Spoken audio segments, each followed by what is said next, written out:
Các bạn thử so sánh cho tôi xem sau nghiệp vụ này số dư cuối cùng của sở hữu tiền mặt là bao nhiêu?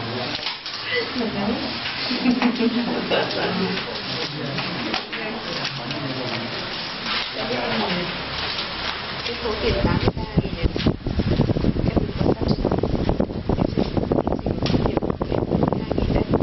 Trên cái cơ sở em sử dụng tiền mặt đóng phí bảo vệ môi trường 100 triệu đồng em dùng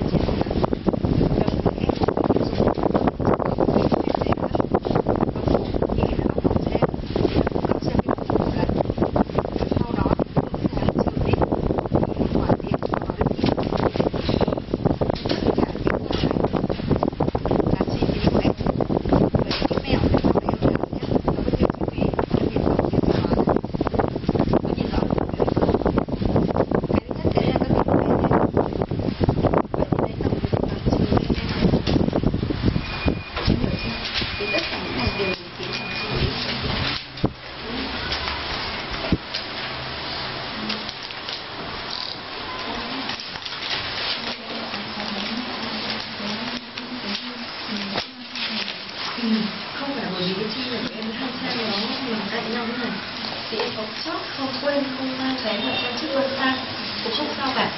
Còn nếu sau này em làm thì nhớ cộng trừ trong không, ví dụ đầu 6 có 5 vẫn không phải, tức là khi cộng chuyển năm sang là cái tình trạng trang này em biết hết rồi, sau này em muốn sang trang này, em hiểu chưa?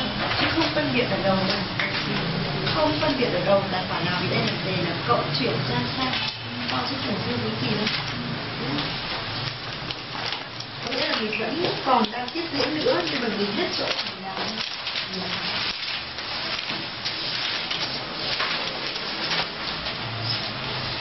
Tiền thuế giá trị gia tăng tôi có nhìn sổ của một bạn.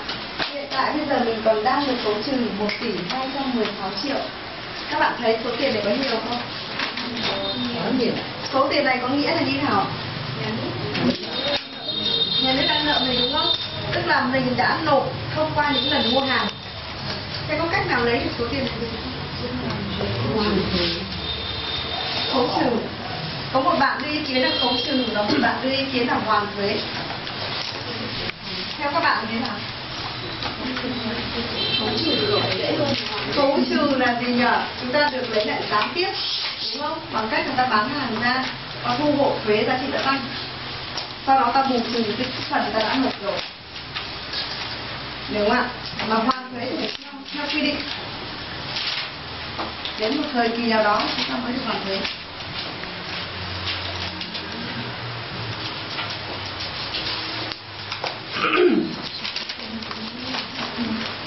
Các bạn tính của tôi xem sau nghiệp vụ này tiền phí tiền mặt còn bao nhiêu tiền?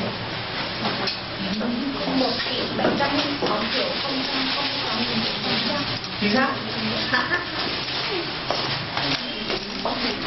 1 tỷ bao nhiêu ạ? 1.706.006.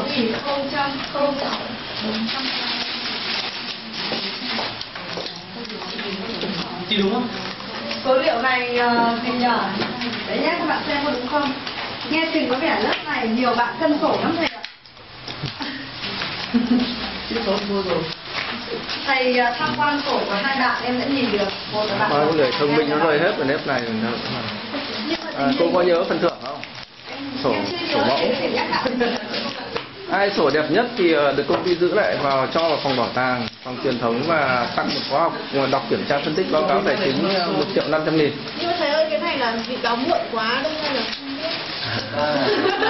Lớp sách em này ạ, sách em là tại sao nên không đi họp để em không biết. Đó phải là muộn. Nghĩ là thầy nên bỏ chữ nhất đi.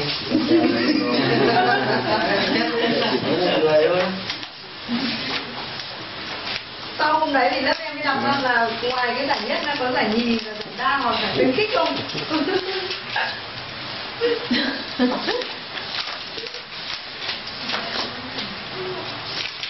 Vì đi nhì với ra không có những khuyến khích thì lớp em nhiều lắm.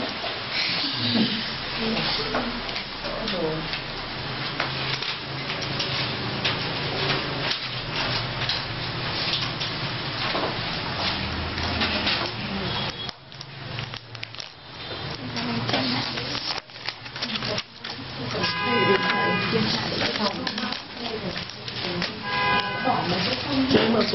đây là sao? Ai đừng bảo có chị lắm. Em đi tưởng gì chị yên tâm. Đánh nhanh người nhiều quả. Ôi đúng không? Chỉ cần khớp khổ chị luôn.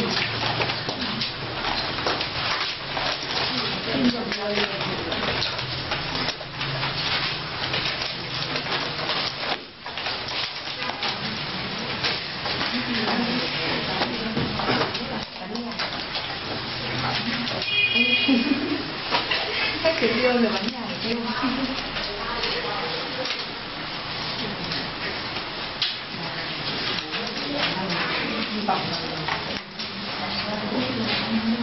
Nhưng mà